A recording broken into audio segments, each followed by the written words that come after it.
नमस्कार जी, स्वागत, सत्कार, अभिनंदन, राम राम, जय श्री कृष्णा, राधे राधे, सलाम, आदाब, सत श्री अकाल। सबसे पहले एक बात क्लियर कर दीजिए, क्या मेरी आवाज आप सभी तक पहुंच पा रही है? क्या मेरी आवाज आप सभी तक आ पा रही है? चलिए, बहुत बहुत अभिनंदन। मैं बहुत अच्छा हूं। आप सभी लोग कैसे हैं मेरे प्यारे विद्यार्थियों? स्वागत है आपका। आज एक विशेष कक्षा पर हम बात कर रहे हैं। इंडिया के largest online learning platform Unacademy पर इस समय हम हैं। मेरे प्यारे दोस्तों, जैसा कि आप सभी को पता है, आज की क्लास बहुत खास होने वाली है। खास इसलिए होने वाली है कि एक महत्वपूर्ण चर्चा का विषय हमारे बीच में रहने वाला है, और वो विषय है how to crack RS exam in first attempt. आप अपने पहले प्रयास में आरएस कैसे बने, ये एक ऐसा विषय है जिसके बारे में जानना हमारे लिए बहुत ही ज्यादा जरूरी है। उसके पहले आप सभी को पता है, ये चर्चा, देखिए, ये जो आज की क्लास है ना, ये आपकी और मेरी होने वाली है, जिसमें मैं आप लोगों के मध्य कुछ बातें रखूंगा, कुछ ऐसे तथ्य रखूंगा जिनसे हम अनभिज्ञ रहे हैं। क्या ये बात क्लियर हो गई है? तो आइए मित्रों, उसके पहले क्लास को प्रारंभ करें। कुछ जरूरी जानकारी जो आप लोगों के साथ हमेशा साझा की जाती है वो आपको बता देता हूं। सर, इस समय आप इंडिया के largest online learning platform Unacademy पर हैं, और अगर आपका उद्देश्य आरपीएससी के किसी भी एग्जाम को फाइट करना है तो इंडिया के largest online learning platform Unacademy पर आप ज्वाइन कर सकते हैं। Get plus subscription and access unlimited live and recorded courses from India best educator. आज ही सब्सक्रिप्शन आप लीजिए। हमारी दो प्रकार की क्लासेज यहाँ पर लाइव आयोजित की जाती है, फ्री और प्लस। फ्री क्लासेज जो होती है, जिनको हम सामान्य भाषा में स्पेशल क्लास कहते हैं, इसमें कोई चीज हर चीज लिमिटेड होती है। ये आप यहाँ पर देख लीजिए, सिलेबस लिमिटेड होगा, प्रैक्टिस सेट आपका लिमिटेड होगा, लिमिटेड पीडीएफ और लिमिटेड डाउट क्लियरिंग सेशंस यहाँ पर आपको मिलेंगे। जबकि अगर आप बात कर रहे हैं प्लस की, तो यहाँ पर complete syllabus, unlimited practice set, unlimited PDF और रेगुलर डाउट क्लियरिंग सेशंस आपको यहाँ पर मिलते हैं। इस बात को याद रखें। हमारे प्लस के जो फीचर्स हैं, ये हमें औरों से अलग बनाते हैं। Learn from your favourite educator से आप पढ़ सकते हैं। कंप्लीट करिए अपने एग्जाम की तैयारी को। रेगुलर डाउट क्लियरिंग सेशन, यानी कि हर 3 क्लास के बाद हम यहाँ पर एक क्लास हमारी होती है डाउट सॉल्विंग क्लास या डाउट क्लियरिंग सेशन के नाम से हम इसे जानते हैं। कंप्लीट कवरेज करिए अपने सिलेबस का। फ्री टेस्ट सीरीज और weekly free mock test series यहाँ पर आप लीजिए। यहाँ पर क्या होता है, जो आप 7 दिन में पढ़ लेते हैं, हम उसको यहाँ पर क्लियर करवा देते हैं। उसके बाद हमारे कुछ बेच कोर्स यहाँ पर आपके मध्य में हैं। जैसे एसआई का हमारा बेच कोर्स है, ये 16 मार्च से प्रारंभ हो चुका है। राजस्थान जयपुर विद्युत वितरण निगम लिमिटेड का बैच कोर्स है। इसमें टॉप एजुकेटर्स आप लोगों के मध्य है। अगर आप यहाँ पर सब्सक्रिप्शन लेना चाहते हैं और 10% डिस्काउंट प्राप्त करना चाहते हैं, तब आज ही अपना प्लान लीजिए। मेरे प्यारे दोस्तों, अगर आप लेना चाह रहे हैं 1 महीने का प्लान, तो 1400 रुपए का है। 10% डिस्काउंट के बाद 1260 का हो जाता है। 3 महीने का 3500 का है। 3150 का फिर ये पड़ता है। 6 महीने का 5600 का है। 5040 का ये हो जाता है। 12 महीने का 7000 का है। 6300 का पड़ता है। 24 महीने का 8400 का, 7560 रुपए का ये आता है। रेफरल कोड जेन लाइव है, ठीक है। This is your team Unacademy. देखिए, आज क्लास में सबसे पहले अनअकैडमी प्लस की 3 बातें। पहली बात क्या है, हर एक क्लास के, हर 3 क्लास के बाद आपको यहाँ पर डाउट क्लियरिंग सेशन यहाँ पर आपको देखने को मिलता है, जिसमें आप अपने डाउट्स को दूर कर सकते हैं। दूसरा, आपको यहाँ पर एमसीक्यू बेस्ड कुछ क्लासेस मिलती है, जो आपके टेस्ट होता है जी, वीकली एमसीक्यू टेस्ट आपको यहाँ पर मिलता है। इसके अलावा यहाँ पर और भी कई सारी सुविधाएं उपलब्ध है। अब आइए साहब, कुछ बात हम आपसे करते हैं। आप में से कितने ऐसे विद्यार्थी हैं मेरे प्यारे विद्यार्थियों, जो आज चाहते हैं कि सर आरएस हम बन जाए, आरएस बन करके हमारे नाम के आगे एसडीएम लग जाए? देखिए, हमारे में से हर एक विद्यार्थी, देखिए, हो सकता है ये क्लास जो है, ये चर्चा का विषय जो है, आप में से कुछ विद्यार्थियों को ऐसा लगेगा कि सर ये कुछ ऐसा लग सकता है कि यार ये सर, ये तो सब चीजें हमें आती है। मेरी बात को ध्यान से सुनिएगा। लेकिन इस क्लास में आज हमारे मध्य में 3 चीजें बहुत इंपॉर्टेंट होने वाली है। वो 3 चीजें कौन कौन सी है, आइएगा हम उसकी चर्चा करते हैं। पहली चीज क्या, मैं आप लोगों को बता सकता हूं कि प्री में कौन से सब्जेक्ट का कितना वेटेज होता है। क्या सर आपको यह चीज जानना जरूरी है कि कितना वेटेज कौन से सब्जेक्ट का आ रहा है प्री में? दूसरा, आप लोग यह भी जानना चाह रहे होंगे कि सर मुख्य परीक्षा में कितने सब्जेक्ट का कौन सा वेटेज होता है, कितने मार्क्स के कितने सवाल आते हैं और किस तरह से आते हैं, पैटर्न क्या होता है। चलिए, मैं एक सवाल यहाँ पर आप लोगों से लिखवाता हूँ, क्या आप उस सवाल का 15 शब्दों में जवाब दे सकते हैं क्या? केवल हाँ ना का जवाब दीजिएगा। एक बहुत संक्षिप्त सा सवाल मैं आप लोगों से लिखवा रहा हूँ। मेरा सवाल ये है कि हल्दी घाटी का युद्ध क्या था? बस बात खत्म। या हल्दी घाटी के युद्ध पर 15 शब्द में बात लिखो। लिख दोगे क्या? हल्दी घाटी के, मेरे शब्द को बहुत अच्छे से जवाब दीजिए। हल्दी घाटी के युद्ध पर 15 शब्द लिखिए। 15 शब्द लिखिए। झूठ मत बोलिएगा निशा जी, पवन जी। क्या हम इस बात को लिख सकते हैं क्या? झूठ मत बोलिएगा। देखिए यहाँ पर अगर आप झूठ बोल रहे होंगे या कोशिश कर रहे हैं, बहुत अच्छी बात है, लेकिन एक बात समझिएगा मेरे प्यारे विद्यार्थियों, यहाँ पर एक चीज आप देखिए कि यहाँ पर हल्दी घाटी के बारे में आप मोर देन इनफ जानते हैं। क्या ये मैं ठीक कह रहा हूं? आप इस हल्दी घाटी के बारे में इतना सब कुछ जानते हैं जिसकी कोई हद नहीं है। पहली बात तो ये समझो। देखो, डायरेक्ट प्रश्न पर हमें हिट नहीं करना है, इस बात को समझिएगा। और सर, जिसकी आप तैयारी कर रहे हो ना, वो तैयारी ही बड़ी रोचक है। वो तैयारी किसकी है साहब? वो आरएस की है। RS, Rajasthan administration service.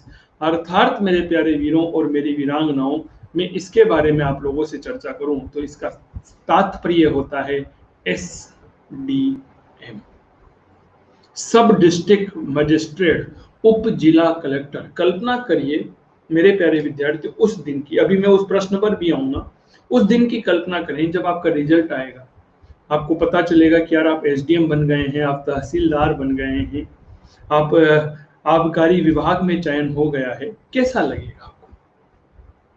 अब बने कैसे? बड़ा प्रश्न तो ये लगा, बनेंगे कैसे? तो सर, इसके लिए मैं एक 3 सूत्रीय रणनीति पर चर्चा करना चाहूंगा, जो बड़े बड़े टॉपर्स ने भी यह बात कही है। पहली मेरे यहाँ पर होता है कि हम तैयारी करें कैसे। सबसे बड़ी प्रश्न का यह आता है। दूसरा प्रश्न हमारे विद्यार्थी सामान्यतः यह पूछते हैं, राधे राधे अर्चना जी, कि सर नोट्स कैसे बनाएं? क्या ये मैं ठीक कर रहा हूं? दूसरा प्रश्न ऐसे आता है कि सर नोट्स कैसे बनाएं? हम देखते हैं कि एक हम मार्केट से किताब लेकर आते हैं, उसमें नीले पेन से अंडरलाइन करना शुरू करते हैं, शुरू से लेकर लास्ट तक नीली पेन में कर लेते हैं, और फिर पता ही नहीं चलता कि उसमें क्या पढ़ना था और क्या नहीं पढ़ना था। एक बार तो पब्लिकेशन जो उस किताब का है वो भी चौंक जाए कि ये किताब मेरी ही है क्या? क्या मैं ठीक कर रहा हूं क्या? और तीसरा मेरे दोस्त, सिलेबस में 18 बिंदु है। हमारे सिलेबस में कितने सब्जेक्ट है कुल मिलाकर के? कुल मिलाकर के सब्जेक्ट की संख्या है 18। उन 18 सब्जेक्ट को किसे कितना पढ़े, कैसे पढ़ें या कितना पढ़े? क्या मैं ठीक कह रहा हूं? हमें पता है कि भाई हमें पता ही नहीं होता हमें कितना पढ़ना होता है। हमारे सामने तो संविधान की एक किताब लाकर रख दी, हम उसको पेज नंबर 1 से लेकर के पेज नंबर लास्ट तक पढ़ रहे हैं, लेकिन क्या वह तरीका सही है क्या? मुझे बताइए, क्या वह तरीका सही है क्या? अब मैं आपको मूल बिंदु पर लेकर चलता हूं मेरे प्यारे विद्यार्थियों। एक बिंदु यहां पर सुनिएगा, हल्दी घाटी के युद्ध के बारे में 15 शब्द। मेरी बात सुनिएगा, यह युद्ध, हमने हल्दी घाटी का जिक्र नहीं किया, यह युद्ध राणा प्रताप और मुगल सेनापति मान सिंह के मध्य 1576 में लड़ा गया था। खत्म बात, हो गए 15 शब्द। उसने हल्दी घाटी के युद्ध का पूछा, समय पूछा, हमने बता दिया, हमने दोनों पक्ष बता दिया, पक्ष और विपक्ष। यह युद्ध 1576 में राणा प्रताप और मुगल सेनापति मान सिंह के मध्य लड़ा गया। हो गए क्या 15 शब्द? मुझे बताओ, क्या हमारा एग्जामिनर यही मांग रहा है क्या? अब ईमानदारी से बताइएगा, आप में से कितने विद्यार्थियों का आंसर ये था जो मैंने बताया अभी? कितने विद्यार्थियों का जवाब ये सोच रखा था कि भाई हमें ये लिखेंगे?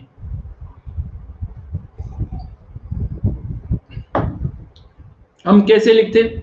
आप इस युद्ध में ये 100% में कह सकता हूं हल्दी घाटी शब्द को लेकर के आते, आप महाराणा प्रताप और मेवाड़ वगैरह सब लेकर के आते। नहीं है, उसको नहीं जानना है, उसको आता है साहब।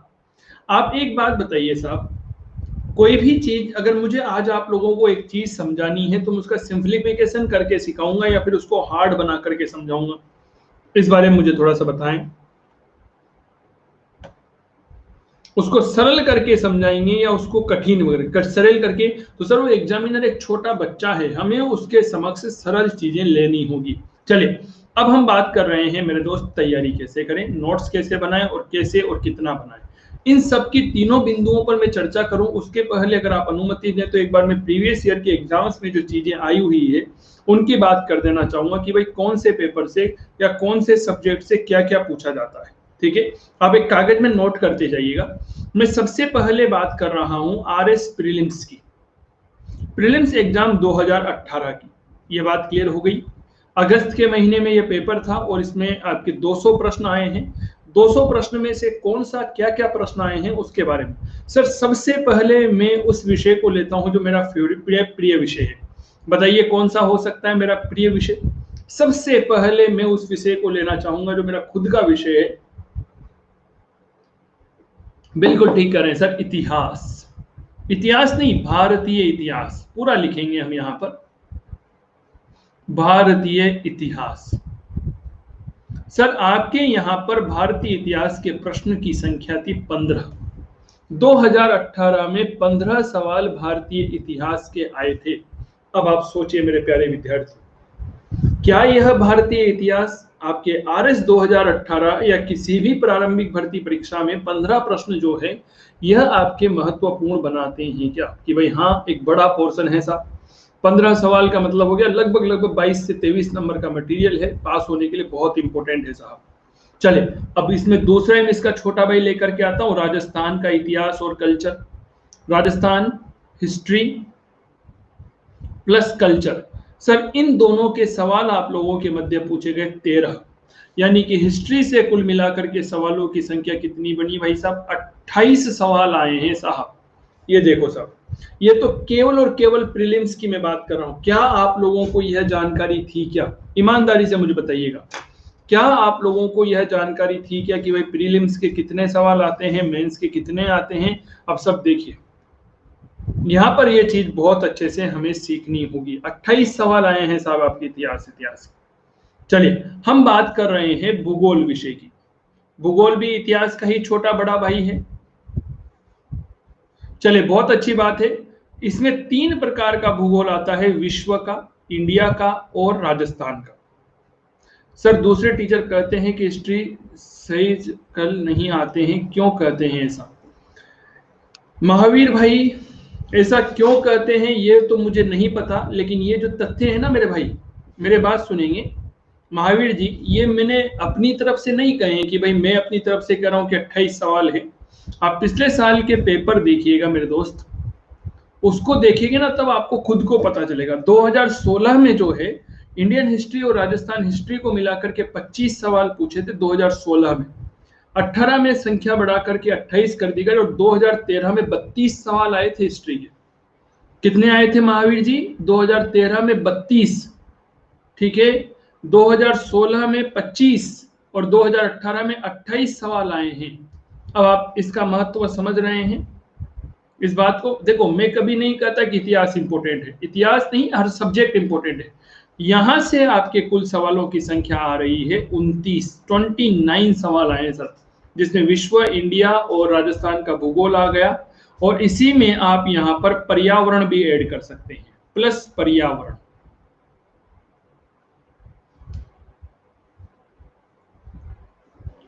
कोई बात नहीं है, पर्यावरण को भी आप इसमें ऐड कर लीजिए। क्या बात क्लियर हो गई है मेरे दोस्त? जो ऐसी बात कहते हैं ना वो तो कंफर्म है कि वो इतिहास के शिक्षक तो नहीं होंगे। क्या महावीर मैं ठीक कह रहा हूं? ये तो कंफर्म है कि वो इतिहास के शिक्षक तो नहीं होंगे, है ना? चलिए जी कोई बात नहीं है, हमारे लिए सभी बराबर हैं और सब बहुत अच्छे शिक्षक हैं। अनअकैडमी पूरी एक टीम है जो आप लोगों के लिए कार्य कर रही है। क्या ये बात क्लियर हो गई है? अनअकैडमी पूरी एक ग्रुप है जो आप लोगों के लिए कार्य कर रहा है और आप लोगों के चयन के लिए महत्वपूर्ण भूमिका में है। तो ये आप लोगों को याद रखना होगा। भूगोल के 4 पार्ट हमने कर दिए, विश्व का भूगोल, इंडिया का भूगोल, राजस्थान का भूगोल और एनवायरमेंट। यहां से कुल मिलाकर के प्रश्नों की संख्या हो जा रही है 29। अब एक बात आप मुझे बताइए, 28 और 29 अगर इनको हम आंकड़े को देखें मेरे दोस्तों, 57 सवाल हो गए। क्या 57 सवाल कर कर भी हम प्रारंभिक परीक्षा को पास कर सकते हैं क्या? मुझे बताइएगा। कट ऑफ आपकी इससे ज्यादा नहीं जाती है। हाँ बिल्कुल, अभी बता देंगे पूनम, है ना? तो मेरे दोस्त ये है, इसका आंकड़ा देखिए कितना बड़ा है। अब चौथी बात यहां पर देखिएगा मेरे प्यारे विद्यार्थियों, महत्वपूर्ण विषय में आप लोगों के बीच में लेकर के आ रहा हूं, वो है आपका पॉलिटी। पॉलिटी सरल भाषा में कहूं तो संविधान। संविधान में अगर मैं बात करूं तो पहली तो होती है इंडियन संविधान, भारतीय राज व्यवस्था, और एक होती है आपके राज्य की राज व्यवस्था। जैसे राज्य की राज व्यवस्था में राजस्थान लोक सेवा आयोग का गठन यहाँ कब किया गया। दूसरा एक होता है मेरे दोस्त राजस्थान मानवाधिकार आयोग के अध्यक्ष कौन है, ये वो फलाना ढीम का। क्या मानते हैं मेरे दोस्त 2018 में यहां से कितने सवाल बनते होंगे। सर 2018 में यहां से सवालों की संख्या रही 23। अब आप देखिए यहाँ एक बड़ा पोर्शन है साहब, राज व्यवस्था भी, संविधान भी एक बड़ा पोर्शन है। अब मुझे ऐसा लगता है, अभी चलिए हम थोड़ा सा और आगे बात कर रहे हैं। पांचवा सवाल, पांचवा बिंदु आप लोगों के मध्य में रख रहा हूं मेरे प्यारे विद्यार्थियों, इकोनॉमी, अर्थव्यवस्था। भाई साहब जब से नरेंद्र मोदी जी की गवर्नमेंट आई है तब से इकोनॉमी में बहुत ज्यादा परिवर्तन हो गए हैं। क्या मैं ये ठीक कह रहा हूं क्या? इकोनॉमी में तब से बहुत ज्यादा परिवर्तन हो गए हैं और अधिकतर प्रश्न जो पूछे गए हैं वो योजनाओं से पूछे गए हैं। 14 प्रश्न यहां पर आपकी इकोनॉमी के आए थे। कितने प्रश्न थे साहब? 14 प्रश्न आपके इकोनॉमी के थे। अगला मैं बात करूं साइंस एंड टेक्नोलॉजी, विज्ञान और प्रौद्योगिकी जिसे हम कहते हैं। कौन सा रॉकेट कहाँ जाता है, कौन सी मिसाइल खरीदी गई, तेजस क्या है, ये वो फलाना ढिमका, टेस्ला किसकी कंपनी है, कहाँ की है, क्या कार्य कर रही है, ये जो आपका इंटरनेट कनेक्टिविटी आती है ये किस आधार पर कार्य करती है। इन सारी बातों को हम जो है साइंस टेक्नोलॉजी के अंतर्गत रखते हैं। अंतरिक्ष विज्ञान, ये सब इसरो हमारे इतना जोरदार काम कर रहा है जिसके कोई हद नहीं है।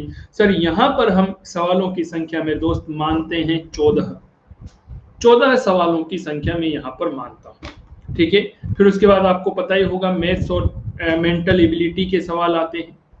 ये जानकारी आप लोगों को होगी ही सही, मैथ्स और मेंटल एबिलिटी। भाई साहब इनके सवालों की संख्या होती है साहब 20 सवाल मैथ्स और मेंटल एबिलिटी के आपके यहाँ पर देखने को मिलते हैं। अगर हम कुछ और सवालों की बात करें मेरे दोस्त तो आपके एक आता है करंट अफेयर्स। करंट अफेयर्स के सवालों की संख्या आप लोगों के यहाँ पर दिख रही है कितनी भाई, 13 सवाल आ रहे हैं करंट अफेयर्स। ठीक है, और अंतिम बिंदु 9वें नंबर का पॉइंट हम यहाँ पर लेंगे कुछ एक्स्ट्रा सवाल जिसको हम किसी में भी नहीं रखते, मिक्सअप में आ जाते हैं जी, तो इनको हम मानते हैं 0-9। इस मिलाकर के 150 सवाल आपके पूछे जाते हैं। क्या बात क्लियर हो गई सब?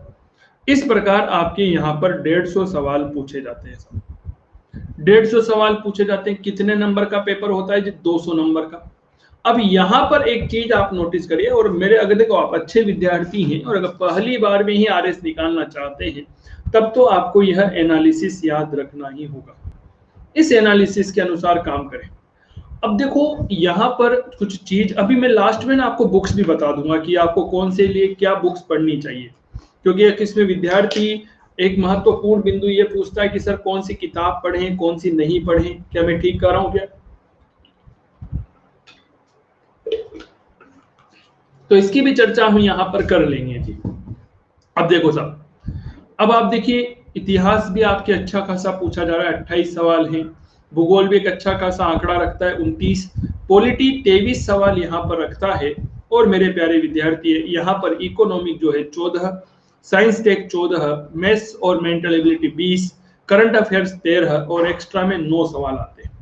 मेरे दोस्त एक चीज यहाँ पर आप देखिए, मैं यहाँ पे काले पेन से निशान कर दे रहा हूँ कि क्या क्या आपके करंट अफेयर्स में बनेगा। देखिए भूगोल में एक तो आपके करंट अफेयर्स आती नहीं आती। एनवायरमेंट में कहीं पर मान लीजिए पर्यावरण का एक सम्मेलन हो रहा है, कॉप, कॉन्फ्रेंस ऑफ पार्टीज, कहाँ आयोजित किया गया, कौन सा था और इसका उद्देश्य क्या था। मेरी बात को बहुत ध्यान से सुनिएगा, अगर आपको जानकारी हो तो आपके एक अधिवेशन आयोजित होता है कॉप, कॉन्फ्रेंस ऑफ पार्टीज, होता है नहीं होता। इसमें 3 चीजें हमेशा याद रखिएगा मेरे प्यारे विद्यार्थियों। पहली बात तो यह कहाँ आयोजित किया गया, यह कौन से नंबर का था, इसकी संख्या कौन से नंबर की थी, लिख लो कागज पे। और तीसरी बात मेरे प्यारे विद्यार्थियों, इसका आदर्श वाक्य या उद्देश्य क्या था, इसका आदर्श वाक्य क्या था, इसका उद्देश्य क्या था।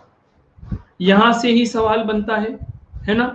यहां से जब भी जिस वर्ष भी आरएस का यह इतिहास रहा है कि जिस वर्ष भी कोप आयोजित किया जाएगा, कॉन्फ्रेंस ऑफ पार्टीज आयोजित की जाएगी, यह आप नोटिस कर ले, यहां से एक सवाल बनेगा, 100% एक सवाल बनेगा। तो क्या हम इस बिंदु को पढ़ने के लिए तैयार हैं कि कोप क्या होता है और कैसे होता है और कहां से प्रश्न बनता है? ठीक है, ये तीन चीजें कोप के, इसके अलावा कुछ नहीं पूछेगा। दूसरा, एक यहां पर आपको हमेशा याद रखना है, ये भाई साहब, ये जो अंकल है ना, अंकल सेम हम इन्हें कहते हैं, हमारी ये बहुत इंपॉर्टेंट है साहब। ये अंकल सेम ने अगर कोई काम किया है, ईरान के साथ इसका लगातार विवाद होता रहता है, आपको पता होगा।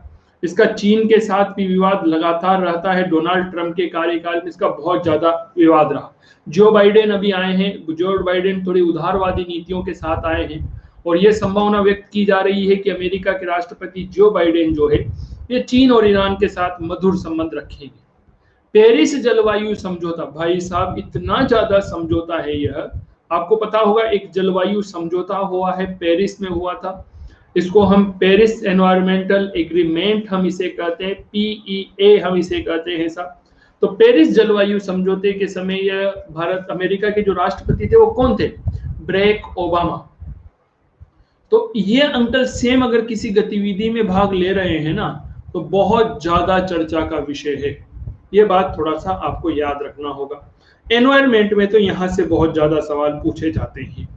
मैं अभी धीरे धीरे जब हम आगे बढ़ेंगे तब कुछ और बातों की भी चर्चा हम आपसे करते जाएंगे, ठीक है। चले, अब मैं एक बार आपको 2016 का हल्का फुल्का एनालिसिस यहीं पर बता देता हूं, ताकि देखो समय बचेगा। लाल पेन से बता दूं, 2016 वाला लाल पेन से मैं लिख दे रहा हूं, ठीक है। चलो जी, इंडियन हिस्ट्री के सवाल वहां पर आए थे 10, लाल पेन से 2016 में है। और राजस्थान इतिहास कला संस्कृति के आए थे 15 सवाल, 15 सवाल आए थे साहब। अब 25 सवाल हो गए। भाई महावीर कहाँ हो आप? भाई महावीर जी कृपया प्रकट होइए। भूगोल के सवाल की संख्या थी 21 भूगोल के थे सर। पॉलिटी में तो आंकड़ा वही रहा, 23 पहले थे, 23 ही यहाँ पर आते हैं आपके मध्य। इकोनॉमी की अगर मैं बात करता हूं तो 12 प्रश्न इकोनॉमी में आ रहे हैं। और अगर मैं विज्ञान और प्रौद्योगिकी की बात करूं तो 15 सवाल विज्ञान और प्रौद्योगिकी आ रहे थे, 21 सवाल मेंटल एबिलिटी के आए हैं, करंट अफेयर्स के 11 थे और विविध में 22 सवाल थे। अब आपके मन में एक प्रश्न आ रहा होगा, सर ये विविध का मतलब क्या है, एक्स्ट्रा का मतलब क्या है? क्या ऐसा प्रश्न आ रहा है क्या आप लोगों के? क्या ऐसा प्रश्न आ रहा है? सर विविध का मतलब वो होता है नरेश भाई, जिसको ना तो हम हिस्ट्री में रख सकते हैं, ना भूगोल में रख सकते हैं, है ना, ना करंट में रख सकते हैं, यानी कि वो मिक्सअप में आ जाता है।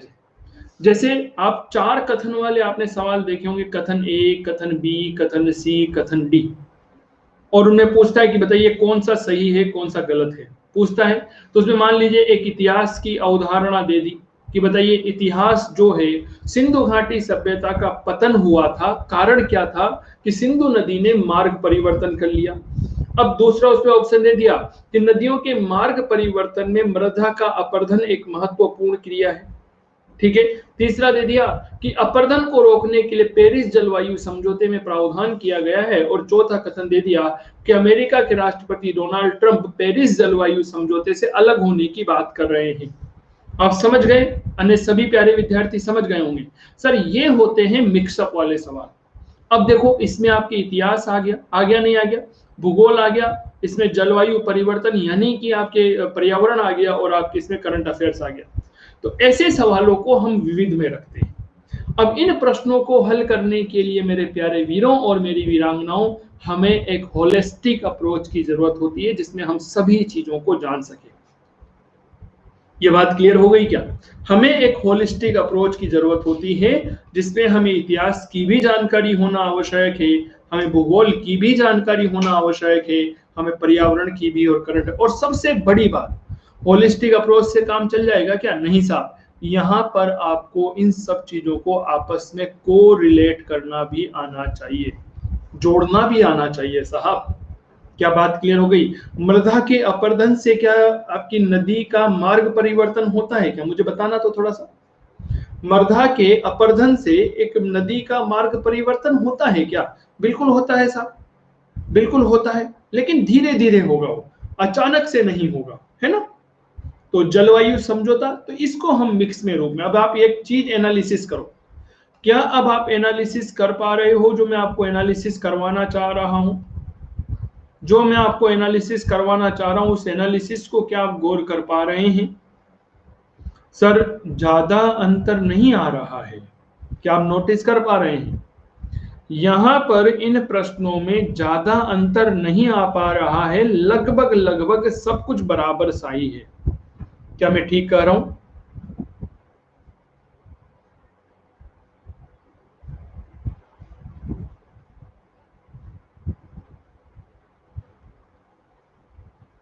चलो सब, है ना।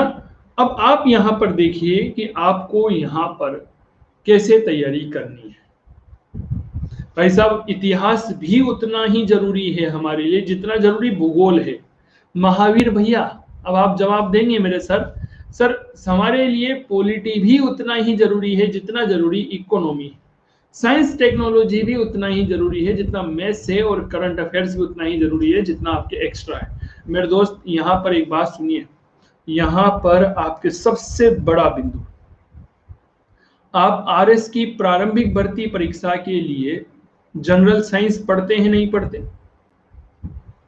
कोशिका क्या होती है, ये क्या है, फलाना क्या है, फिजिक्स के नियम क्या है? सर क्या यहां से सवाल पूछते हैं क्या? मैंने यहां पर क्या लिखा है? Science and technology. एक बात बताइए मुझे, अगर दो सवाल जनरल साइंस से पूछ भी लिए तो क्या वो दो सवाल हमारे लिए महत्वपूर्ण है, या उन दो सवालों के लिए हमने जितना टाइम लगाया उतने समय के लिए हम गणित को हल करें? मैथ्स को सर बिल्कुल, but I just believe how other can say something about which they don't know. हाँ बिल्कुल, ये पॉइंट है महावीर भाई कि जब कोई व्यक्ति किसी के बारे में नहीं जानता है तो उसको टीका टिप्पणी करने का कोई अधिकार नहीं है। आप मेरी क्लास में देख रहे होंगे महावीर जी कि मैं हर एक बिंदु को स्पष्ट कर रहा हूँ। मैंने ये नहीं कहा कि इतिहास आपके लिए जरूरी है, मैंने यह कहा है कि इतिहास के साथ साथ भूगोल भी जरूरी है।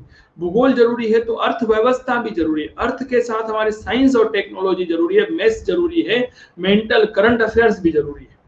अब सर यहां पर एक सबसे बड़ा बिंदु यह आता है कि क्या पढ़ें। क्या मैं ठीक कर रहा हूं? क्या पढ़ें और कैसे पढ़ें? देखिए हमारे प्री पास हो गई, सपोज करिए, मेरी बात को बड़े ध्यान से सुनिएगा। प्री पास होकर आप परीक्षा के अगले चरण में पूछे, अगले चरण में हमने नाम दिया मेंस। सर मेंस जो होता है ना, ये लिखने का खेल है साहब। ये किसका खेल है? ये एक लिखने का खेल है। लेकिन क्या हमें एक सशक्त उत्तर लेखन आता है क्या? मैंने अभी एक आपको हल्दी घाटी वाला प्रश्न दिया था, आप सभी ने कहा कि हाँ सर हम इसको लिख लेंगे।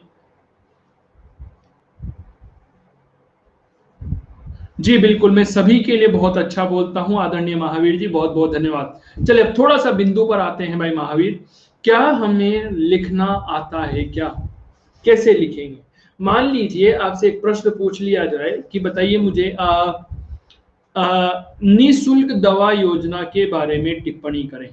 निःशुल्क दवा योजना, हमारे राजस्थान में निःशुल्क दवा योजना चल रही है, 750 से ज्यादा दवाइयां इसमें सम्मिलित कर ली गई है। हर बार प्रश्न यहां से पूछते हैं, हम क्या जवाब दे पाएंगे? चले तो यहां पर हम कैसे पढ़े?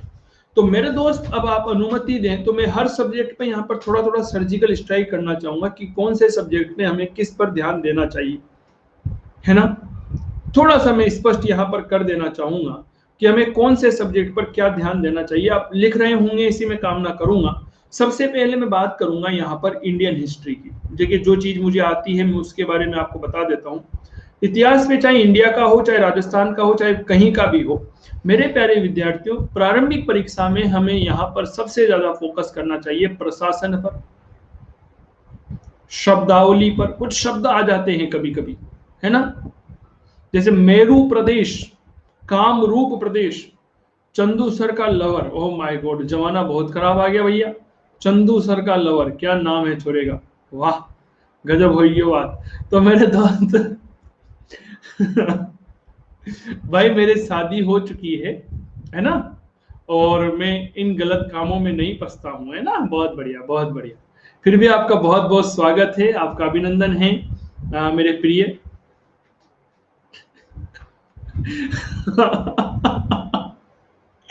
चलिए साहब, कोई शब्दावली आ गया, कोई प्रशासन आ गया, कोई राजनीति इनकी आ गई, कोई साहित्य इनका आ गया, या कोई इन्होंने संबंध स्थापित किया है वो आ गया। जैसे अगर आप लोगों ने पता हो मेरे प्यारे विद्यार्थी, 2013 आरएस मुख्य परीक्षा का अगर पेपर आप लोगों ने देखा हो तो उसमें एक 20 नंबर का प्रश्न आया था। प्रश्न ये था कि हुमायूं मालदेव संबंधों पर, हुमायूं मुगल शासक, हुमायूं और मालदेव संबंधों पर चर्चा करें। अब भाई साहब पूछा क्या गया है, हुमायूं मालदेव संबंध। मेरी बात को बड़े ध्यान से सुनिएगा। प्रश्न क्या था आपका, हुमायूं व मालदेव ये संबंध आपके चर्चा का विषय पूछा था। 20 नंबर का ये सवाल था, 150 शब्दों में आपका इसका जवाब लिखना था। मैंने एक चीज देखी साहब, विद्यार्थी इसमें क्या लिखकर आ गए, वो युद्ध नहीं हुआ था क्या मेरे प्यारे विद्यार्थियों? कौन सा युद्ध था? हाँ बिल्कुल, वो भी मैं बताऊंगा सर। वो युद्ध था गिरी सुमेल का युद्ध। सर विद्यार्थी गिरी सुमेल के युद्ध में लिखकर आ गए। अब क्या इसमें 3 जनवरी 1544 वाला गिरी सुमेल का युद्ध पूछा है क्या? मुझे बताओ। फिर यहाँ पर हुमायूं और मालदेव में क्या संबंध होंगे, ये पूछे हैं सर आप लोगों से सवाल, और हम लिख रहे हैं गिरी सुमेल का युद्ध। भाई साहब पता एग्जामिनर क्या देगा हमें? गोल गोल लाडू देगा, लाडू लड्डू देगा मेरे दोस्त, वो कुछ नहीं देगा, है ना। बहुत बढ़िया। तो इस तरह से आपके प्रश्न बनते हैं, ये आपको थोड़ा सा याद रखना होगा। सर भूगोल, भाई साहब बहुत ज्यादा चर्चा का विषय रहता है भूगोल। भूगोल में हमेशा याद रखिए, मानचित्र के बिना जो है ना, ये भूगोल अधूरा है। आपके मानचित्र के बिना आप भूगोल की कल्पना नहीं कर सकते। भूपेंद्र कह रहे हैं कि आवाज नहीं आ रही है। क्या आवाज की कोई दिक्कत आ रही है क्या आप लोगों की, किसी के भी? मुझे बताइएगा। आवाज का मुझे कोई ऐसा इश्यू लग नहीं रहा है, सब कुछ क्लियर है। एक बार अपने फोन को रिफ्रेश कर लीजिएगा। चलिए सर, मानचित्र पर आधारित प्रश्न ज्यादा पूछे जाते हैं। जैसे मान लीजिए ये भारत का नक्शा दे दिया और इसमें 4 जगह दे दी, 1 2 3 और ये 4, ये यहां पर दे लेते हैं। अब बताइए साहब, ये 1 से 2 की ओर सजाइए इन्हें, इस तरह से प्रश्न देता है। क्या मैं ठीक कर रहा हूं भाई? 1 पे क्या है, 2 पे क्या है, 3 पे क्या है, 4 पे क्या है, इस तरह से प्रश्न पूछता है। दूसरा यहां पर प्रश्न पूछा जाता है मेरे दोस्त खनिज पर आधारित सबसे ज्यादा। और तीसरा मेरे दोस्त यहां पर भारत से प्रश्न पूछेगा भौगोलिक विशेषता। भौगोलिक विशेषता का मतलब क्या है? जैसे मान लीजिए हम एक प्रश्न पर यहां पर गौर करते हैं कि जब हम उत्तर भारत से दक्षिण भारत की तरफ यात्रा करते हैं तब हमारे यहां पर वनस्पति में क्या बदलाव होगा? क्या आप जवाब, इसको छोड़ो, चलो दूसरा देते हैं। जब आप पश्चिमी भारत से पूर्वी भारत की तरफ यात्रा करते हैं तब आपकी वनस्पति में क्या बदलाव होगा?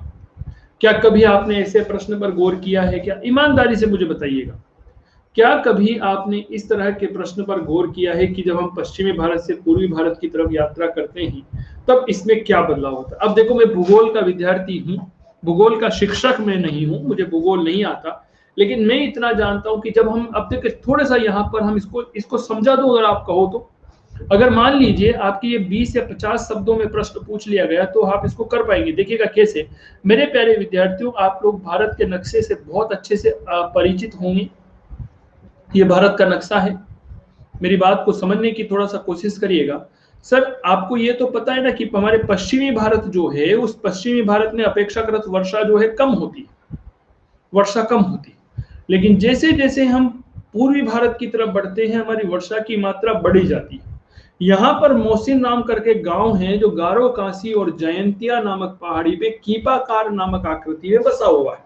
वहां पर एक बादल फंस जाते हैं और बादल फंसने के बाद वहां पर मूसलाधार बारिश करते हैं जो एक वर्ष में 1400 सेंटीमीटर से ज्यादा बारिश प्राप्त करता है। और भारत का सर्वाधिक बारिश प्राप्त करने वाला स्थान भी मासिन राम ही है। क्या ये मैं ठीक कह रहा हूं? मुझे एक बार बताते चलिए, मुझे कम आता है मेरे दोस्त। जहां पर बारिश ज्यादा होगी, मेरी बात को सुनिएगा, जहां पर बारिश ज्यादा होगी, है ना सर, क्या वहां पर जो पेड़ होते हैं उस पेड़ में पत्तों की संख्या, मात्रा जो है वो ज्यादा पाई जाती है क्या? दूसरी बात, सर क्या ये पत्ते बड़े पाए जाते हैं क्या? विशाल काय बड़े पत्ते पाए जाते हैं? तीसरी बात, सर जब बड़े पत्ते पाए जाएंगे तो वनस्पति गहन पाई जाती है, जिसको हम जेरोफाइट्स वनस्पति कहते हैं। क्या ये मैं ठीक कर रहा हूं? मुझे भूगोल कम आता है। जब जेरोफाइट्स वनस्पति पाई जाएगी तो इसका मतलब होगा कि वहां पर वर्षा का रूप ज्यादा होगा और वार्षिक तापांतर कम होगा। क्या ये मैं ठीक कर रहा हूं? तो मेरे दोस्त ये सबसे बड़ी विशेषता है। अब जहां पर बारिश नहीं होगी, सर यहां पर जो आपका कांटा होता है ना, पश्चिमी राजस्थान में जो कांटा होता है, वो कांटा धीरे धीरे पत्ते के रूप में आकर के बंगाल में तो पूरा इतना बड़ा पत्ता बन जाता है। आप समझ गए होंगे कांटा क्या है। आज एक कांटा जो आपके यहाँ पर गाँव में होता है, हमारे पैरों में कभी कभी चुभ जाता है, वो कांटा क्या है? वो पत्ते का ही तो घुमा हुआ रूप होता है। क्या मैं ठीक कर रहा हूँ? पत्ते का ही तो घुमा हुआ रूप जो होता है वो कांटा कहलाता है। तो इस बात को बहुत अच्छे से याद रखिएगा मेरे वीरों और मेरी वीरांगनाओं। समझ गए? अब क्या आप इस प्रश्न को कर पाएंगे? सर प्री क्लियर करने के बाद मेंस की प्रिपरेशन स्टार्ट कर दें तो कैसी स्ट्रेटेजी बनाएं, उसके बारे में भी चर्चा करेंगे लीलाधर अभी 2 मिनट 5 मिनट के बाद। समझ गए? तो इस तरह से आपको आपकी समझ को विकसित करनी होगी, भौगोलिक विशेषता को विकसित करनी होगी। ठीक है, चलिए मैं थोड़ी सी बात कर लेता हूं हमारी राज व्यवस्था की, कि राज व्यवस्था में प्रश्न के प्रारूप कैसे होते हैं। भाई साहब सबसे बिंदु आता है अधिकार, चाहे वो आपके मौलिक अधिकार हो, नीति निदेशक तत्व हो या मूल कर्तव्य हो। सवाल जरूर पूछे जाते हैं। वाद, भारत सरकार के खिलाफ कोई वाद हुआ हो, भारतीय राज व्यवस्था को हिलाकर रख दिया था साहब केशवानंद भारती वाद ने, याद होगा आप लोगों को। मिनर्वा मिल वाद, ये कुछ ऐसे वाद विवाद हुए हैं जिन्होंने भारतीय संविधान को पूरी तरह हिलाकर रख दिया था। ठीक है, तो मेरे प्यारे विद्यार्थियों राज व्यवस्था में अधिकार याद रखने हैं, वाद विवाद याद रखने हैं और राजनीतिक संस्थाएं आपको याद रखनी है। संस्थाएं में लोकसभा से प्रश्न हमेशा पूछा जाता है, और एक जो कॉम्प्लिकेटेड विषय होता है वो होता है बजट, और एक होता है सभा का शत्रु। क्या मैं ठीक कर रहा हूं? यहां से बहुत बढ़िया और बहुत शानदार प्रश्न पूछे जाते हैं, संस्थाएं, ये सब चीजें। ठीक है, चलिए अब मैं थोड़ी सी बात करना चाहूंगा मेरे प्यारे विद्यार्थियों अर्थव्यवस्था के बारे में। अर्थव्यवस्था में प्रश्न पूछा जाता है कि भारत में रुपया जो है, ये रुपया आता कहां से है साहब, और रुपया जाता कहां है? सही है गलत है? भारत में जो उद्योग है, इन उद्योगों का आधार क्या है? और भारत में मोदी की वह योजनाएं कौन कौन सी है जो भारतीय अर्थव्यवस्था को गति दे रही है? ये बात थोड़ा सा यहां से प्रश्न पूछा जाता है। तीसरी बात, यहाँ पर कभी कभी करंट अफेयर्स के सवाल बहुत ज्यादा पूछे जाते हैं, जिनमें एक सवाल बहुत ज्यादा चर्चा का विषय रहता है, national institute for transforming India, NITI Aayog. ये बात आप लोगों को पता होगी, national institute for transforming India Bharat को बदलने के लिए एक राष्ट्रीय संस्थान। ये थोड़ा अर्थव्यवस्था में बार बार पूछा जाता है। अब एक सबसे बड़ा बिंदु आता है, सर करंट अफेयर्स में क्या पढ़ें और क्या छोड़ें। करंट अफेयर्स में तो रोज 1.5 घंटा पढ़ाया जा रहा है, आप लोग इस बात को देखते भी होंगे ना। तो मेरे दोस्त करंट अफेयर्स में सबसे बड़ी चीज, पहली बात याद रखें, करंट अफेयर्स में आपको पढ़ना होता है खेल और खिलाड़ी। सबसे ज्यादा पूछा जाने वाला है साहब, बताइए विश्व की नंबर 1 तीरंदाज कौन है, निशानेबाज कौन है, विश्व की नंबर 1 निशानेबाज कौन है, महिला निशानेबाज विश्व की, जिन्हें हाल ही में सितंबर 2020 में नंबर 1 निशानेबाज का दर्जा दिया गया, अपूर्वी चंदेला। मैंने अभी थोड़े दिन पहले ही बताया था, अपूर्वी चंदेला विश्व की नंबर 1 निशानेबाज बन गई है महावीर भाई। क्या ये बात क्लियर हो गई? तो ये खेल खिलाड़ी हो गए। कुछ प्रमुख व्यक्तित्व बहुत ज्यादा चर्चा का विषय रहते हैं सर, जिनकी नियुक्ति हुई हो मेरे प्यारे विद्यार्थियों, जिनकी कोई किताब प्रकाशित हो गई हो, या कोई मर गया हो, कोई व्यक्ति का देहांत हो गया हो, निधन हो गया हो, तो वो आपके लिए बहुत महत्वपूर्ण चर्चा का विषय रहता है। ये बात थोड़ा सा याद रखिए। और क्या प्रश्न बनेगा मेरे दोस्त, यहां पर आपके प्रश्न बनता है कोई योजना से। भाई साहब योजना में एक बात याद रखिएगा, प्रावधान क्या है, बस ये थोड़ा सा याद रखिए। जैसे मान लीजिए एक योजना शुरू की जाती है हमारे यहाँ पर, मान लीजिए XYZ निःशुल्क दवा योजना, तो इस निःशुल्क दवा योजना के प्रावधान क्या क्या है, यह आप लोगों को थोड़ा सा याद रखना होगा। ये हो गई, तो ये चीजें थोड़ा सा अपने हिसाब से आप देख लीजिएगा। अब मैं आप लोगों को यहाँ पर बता देता हूँ कि अगर आप किताबें पढ़ रहे हैं तो कौन कौन सी किताबें आपको पढ़नी चाहिए और कैसे कैसे पढ़नी चाहिए बता दूं अगर आप सभी लोग कहो तो। चलिए मैं यहाँ पर सबसे पहले देखो कोई भारी भरकम किताब आपको नहीं बताने वाला हूँ कि भाई ये ले लीजिए वो ले लीजिए, हिस्ट्री के लिए फलाना पढ़ लीजिए, ढिमका पढ़ लीजिए। सबसे पहली बात तो है कि अगर आपको वास्तव में तैयारी करनी है तो एक चीज हमेशा याद रखें, आपके अनअकैडमी पर जो भी आपका आरएस का बैच चल रहा है, हाँ इस आरएस के बैच को आप सबसे पहले ज्वाइन करें। जैसे हमारा एक आरएस का नया बैच आज ही से शुरू हुआ है 22 मार्च से, तो इस बैच को आप ज्वाइन कर सकते हैं। क्या ये बात क्लियर हो गई है? 22 मार्च से एक नया बैच शुरू हुआ है, इस बैच को आप ज्वाइन कर सकते हैं। बहुत ही बेहतरीन बैच आप लोगों के लिए ये है, इस बात को याद रखिए। ठीक है, चलिए अब मेरी बात को सुनिएगा और किताबों के बारे में थोड़ा सा जानने का प्रयास करिए। सर सबसे महत्वपूर्ण बात होती है NCERT, national council of education research and training. NCERT की बुक्स आप पढ़ें। अब साहब आप कहेंगे कि एनसीईआरटी में कौन सी बुक्स पढ़े? क्लास 6 में ही 20 किताब चलती है, 7th में 25 है, 8th में 30 है और 9th और 10th में तो 50-50 किताबें। कौन सी किताब पढ़े? क्या मैं सही कह रहा हूं? ये आपके मन में प्रश्न आ रहा होगा। और मैं मान लीजिए क्लास 6 में से आपको 3 किताब बता दूं तो कैसा रहेगा फिर आप लोगों के मध्य? वो कैसा रहेगा? अगर मैं आप लोगों से कहूं कि क्लास 6 की आपको केवल 3 किताब पढ़नी है, बात खत्म। क्लास 7th की केवल 3 किताब पढ़नी है, खत्म। नहीं नहीं नहीं, संकेत जैसे मान लीजिए अब क्लास 6 में हमारे संकेत भाई करें सर इकोनॉमी पढ़नी है क्या? मेरे दोस्त क्या करेंगे पढ़ के हैं? मान लीजिए क्लास 6 की आपकी इकोनॉमी की किताब इंपॉर्टेंट नहीं है तो वे पढ़ लोगे क्या? मुझे बताओ। क्लास 9th की इतिहास की किताब आपके लिए नहीं है तो पढ़ लोगे क्या? तो ये चीज जानिए कि कौन सी किताब आपको पढ़ें। एनसीईआरटी की 20 किताब आप पढ़नी है, बस केवल 20 किताबें क्लास 6 से लेकर क्लास 12 तक की। ये आपके लिए मील का पत्थर है। मैंने भी इंटरव्यू देना है, मुझे भी आरएस का इंटरव्यू है मेरा, उसमें मैंने यही किताबें नॉर्मली प्रिपेयर की थी। विषय मेरा इतिहास था ही सही, तो विषय इतिहास को तो मैंने खूब गहन घोट घोट करके पिया है। तो सबसे पहले मैं बात कर ले रहा हूँ 6th क्लास की किताब। आप लिख रहे हैं ना इन सबको? आप सभी लिख रहे होंगे? चलो बहुत अच्छी बात है। केवल 3 किताब है सर क्लास 6 में। पहली किताब जो आप लोगों के मध्य है वो है मेरे प्यारे विद्यार्थियों सामाजिक और राजनीतिक जीवन। बात खत्म। सामाजिक व राजनीतिक जीवन, यह आपके क्लास 6 की पहली किताब है। क्लास 6 की दूसरी किताब है हमारे अतीत। यह आपकी इतिहास की किताब होगी, हमारे इतिहास अतीत। और तीसरा हमें पढ़ना है मेरे दोस्त पृथ्वी हमारा आवास। यह आपके विज्ञान की किताब है। इसमें विज्ञान और पर्यावरण दोनों आपकी क्लियर हो जाएगी, बस बात खत्म। 3 किताब। अब आप में से कुछ विद्यार्थी, मुझे यहाँ बैठे बैठे लग रहा है कि आप में से कुछ विद्यार्थी ये सोचते होंगे कि सर 6ठी क्लास की किताब हम पढ़ेंगे क्या? हम इतनी बड़ी परीक्षा की तैयारी कर रहे हैं, हम एसडीएम बनने वाले हैं, हम पढ़ेंगे क्या?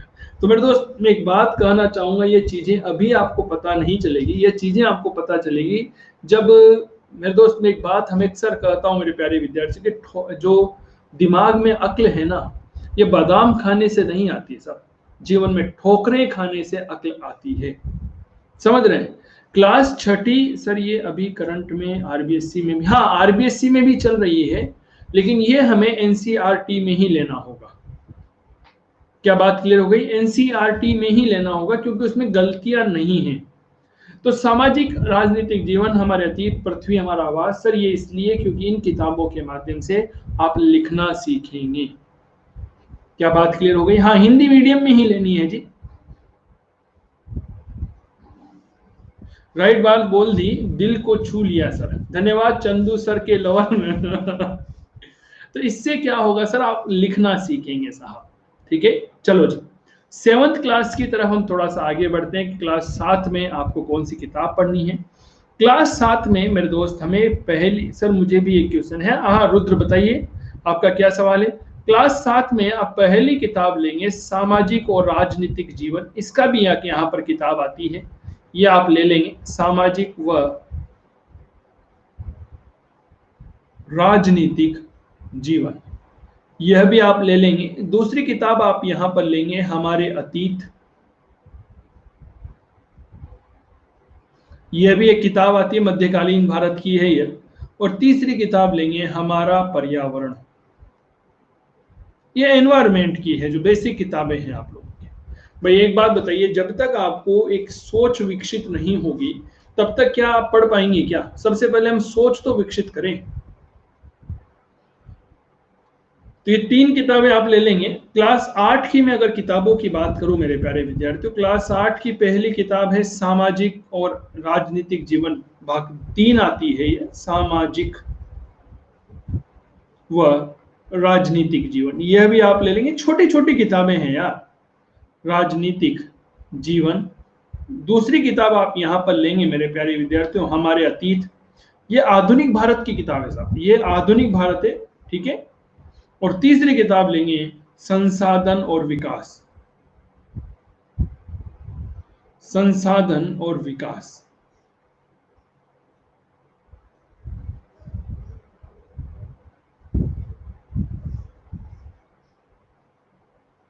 हाँ, 5 दिन में कंप्लीट हो जाती है। हमारे पवन भाई कह रहे हैं क्यों ना सर हम क्लास 9 से लेकर 12th की एनसीईआरटी की बुक पढ़ लें। बहुत बढ़िया बात है मेरे दोस्त, ये एक अच्छा सवाल है, लेकिन मैं आपसे एक बात बोलूं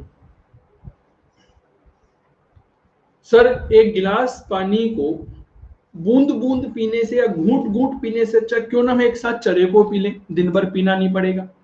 पवन भाई मेरी बात समझ रहे, हम दिन भर एक एक गिलास 5-6 बार पानी पी जाते हैं, उससे बढ़िया एक साथ काम करो ना, चरा उठाओ, पानी का मटका उठाओ, उसको एक साथ पी जाओ, दिन भर खत्म। आप समझ रहे हैं पवन भैया मैं क्या बात आपसे कहना चाह रहा हूं?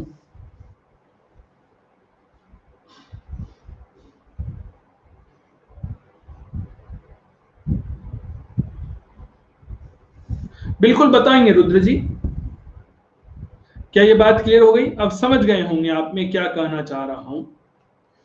स्वरूप भाई एसआई के लिए चर्चा करेंगे, पहले हमारा उद्देश्य आरएस होना चाहिए, ठीक है।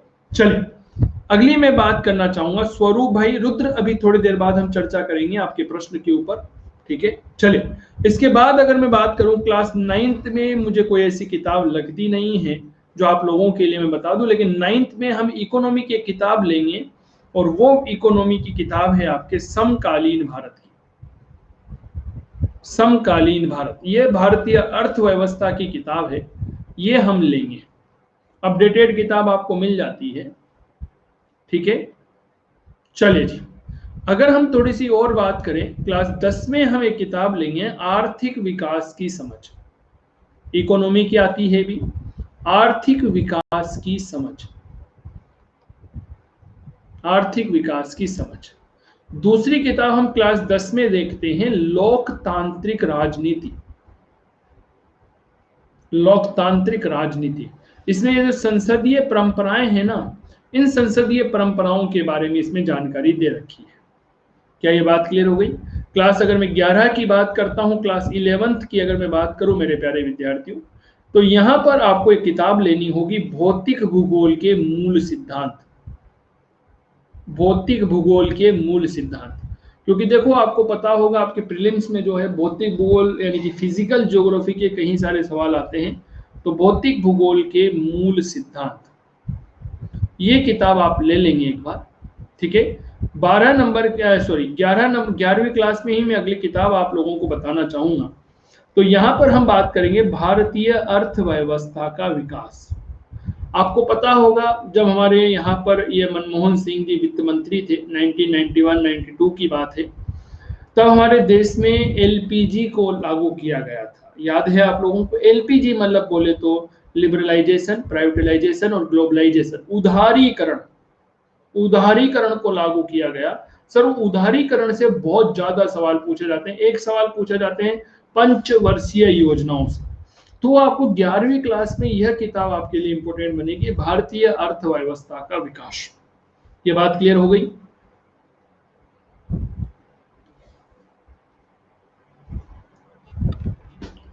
आगे बढ़े। और सर 12वीं क्लास में आप एक किताब ले सकते हैं जो मुझे लगता है कि आप लोगों के लिए इंपॉर्टेंट लग रही है मुझे, वो है भारत में सामाजिक परिवर्तन और विकास। इसको वैसे जरूरत नहीं है, छोड़ दीजिए, वो मुख्य परीक्षा के लिए है, वो मुख्य परीक्षा के लिए, उनकी चर्चा हम बाद में करेंगे। पहले प्री तो पास करें। क्या मैं ठीक कर रहा हूं क्या? पहले प्री तो पास करें, प्री पास हो जाइए तब ये मान के चलिएगा कि आप एक बहुत बड़ा पड़ाव पार कर लिया है। फिर मुख्य परीक्षा जो है वो हमारे हाथ में है, ये बात मैं आपको बता देता हूँ। मुख्य परीक्षा के लिए आरपीएससी पर्याप्त समय देती है। अब आप देखिए यहाँ पर शायद 15 किताब भी नहीं हुई है। देखिए किताबों की संख्या हम देखें 6 6 3 9 और 9 और 5 14 किताब आपकी कुल हुई है साहब। कुल मिलाकर के 14 किताबें हुई है। अब सर इतना तो पढ़ सकते हैं ना, इतना तो हम पढ़ सकते हैं ना। चलिए अब मैं आप लोगों के प्रश्न की तरफ लौटता हूं कि सर आपके जो प्रश्न हैं उन पर चर्चा करते हैं। एक विद्यार्थी ने पूछा कि सर मान लीजिए हमारे 65% सिलेबस कंप्लीट हो गया मेंस का, आंसर राइटिंग कैसे करें, उत्तर लेखन कैसे करें।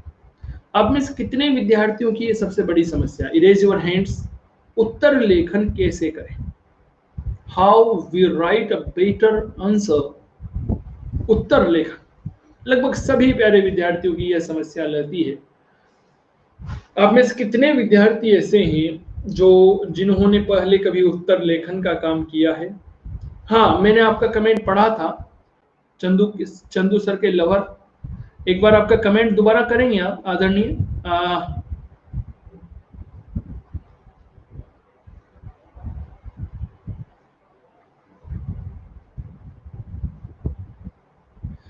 सर आप पूछ रहे हैं कि चंदू सर वाले प्रश्न जो विद्यार्थियों पूछ रहे हैं, सर हमारे जैसे और भी एग्जाम है तो हम ये आरएस जो है, क्या आरएस के बैच के लिए इनको पढ़ लीजिए? तो पढ़ लीजिए, बिल्कुल पढ़ लीजिए। सर क्या पहले प्री की पर भी फोकस करना चाहिए, मतलब कि जैसे ही प्री क्लियर होगा इसके बाद मेंस की तैयारी करना स्टार्ट कर दें, या हमें पहले से ही इन दोनों के लिए रेडी रहना चाहिए? ठीक है, अभी इसकी भी चर्चा करेंगे। देखो मेरे उत्तर लेखन जो हम कॉलेज में करते हैं ना, देखो कॉलेज में क्या होता है, एक कॉपी होती है, कॉपी के 3 पेज है। मान लीजिए एक उदाहरण मैं आप लोगों को बताता हूँ, ये कॉपी है, ये कॉपी के 3 पेज है। कॉपी के कितने पेज है सर? 3 पेज है।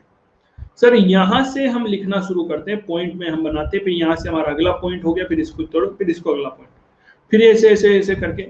सर क्या यह आपकी प्रक्रिया यहाँ आरएस में चल जाएगी क्या आदरणीय?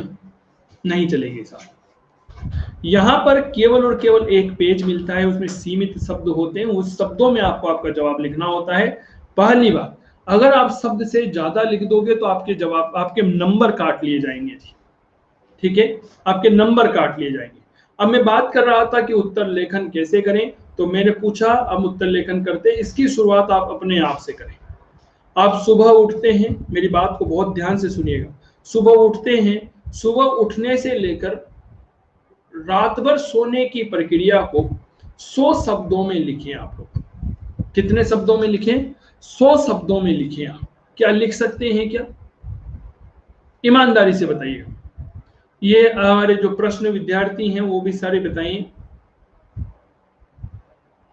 रुद्र जी, सर ये सब बुक में ना पढ़ पाए तो और कोई ऐसी बुक्स जो हमें पढ़ने जैसे ये सब कवर हो जाए।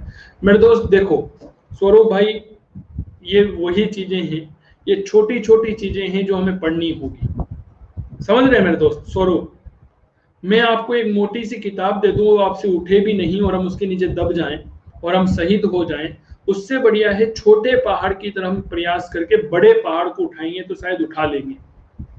ठीक है, तो उत्तर लेखन कैसे करना है? अब ऐसे नहीं करना मैं सुबह 6 बजे उठा, फिर मुंह धोया, फिर वॉश बेसिन का नल चलाया, ये नहीं।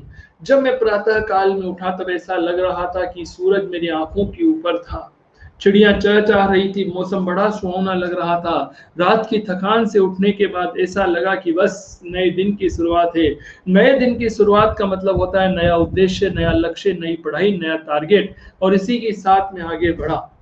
मेरा उद्देश्य था कि मैं आज एक अपना टाइम टेबल बनाऊं, समझ गए? इस तरह से आपको लिखना है। ये नहीं है आज मैं सुबह 6 बजे उठा, 6:15 बजे कोलगेट की, 6:20 पे चाय बनाई, ये नहीं लिखना है। ये आपके फैक्ट हो गए। हमें फैक्ट नहीं चाहिए, हमें कंसेप्ट चाहिए।